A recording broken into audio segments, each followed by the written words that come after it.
welcome back to my channel, and this is Fran. Happy birthday. Welcome back. So kung bago ka dito, hello. So today, gusto ko lang i-share sa inyo yung birthday weekly vlog ko. So hindi siya bongga, hindi rin siya ang grande, pero sobrang puno ng saya at pagmamahal. So, itong May 3 Sunday, bigla ko nilala ng ating simba sa Grace Park. So, sakto kasi fiesta kasi sobrang dami tao. At ang dami rin ng tao. So, kumuha na ako ng short clips, konti lang talaga kasi gusto ko rin i-enjoy yung moment. So, pati sa labas ng simbahan, ang saya lang ng paligid. Simple pero peaceful. So, after namin sasayaw.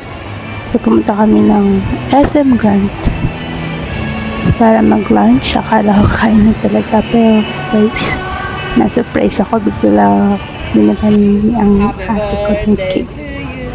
Pero kami dalawa lang ko, tapos kinantahan pa niya ako ng happy birthday. Tahimik ko lang noon, pero sobrang ramdam ko yung love. So, hindi kailangan ng maraming tao para maging special yung moment. So, tapos ayun, sa mismong Okay. Picture. Ba't ayaw? Ay, take mo na.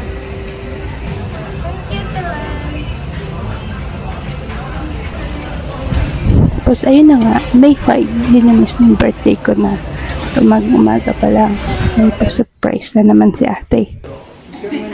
So as in, hindi ko talaga in-expect yung ko hanggang 10 na promise.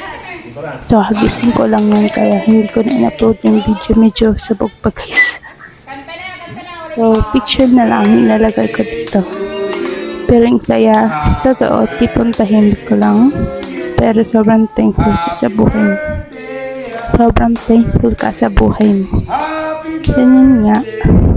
Later that, naghanda rin ako sa trabaho, sa office, lunchtime. Simple lang handa.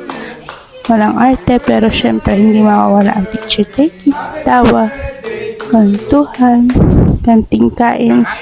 Sapat na guys. So yun guys, siyempre kinatahan din nila ako. Tapos nag-blow. Ayan, tapos share ko upload yung aming mga simple moments. Mga picture taking. So, this birthday remind me na hindi mo kailangan ng bonggang celebration para maramdaman mo na mahalaga ka. So, minsan, sapat na yung sapat na. Thank you Lord sa isa namang taon. At thank you sa pamilya ko, sa ate ko, alam mo na yan. So if you enjoy this kind of vlog, don't forget to like, subscribe, and comment down below. See you on my next diary entry. Thank you so much. Bye.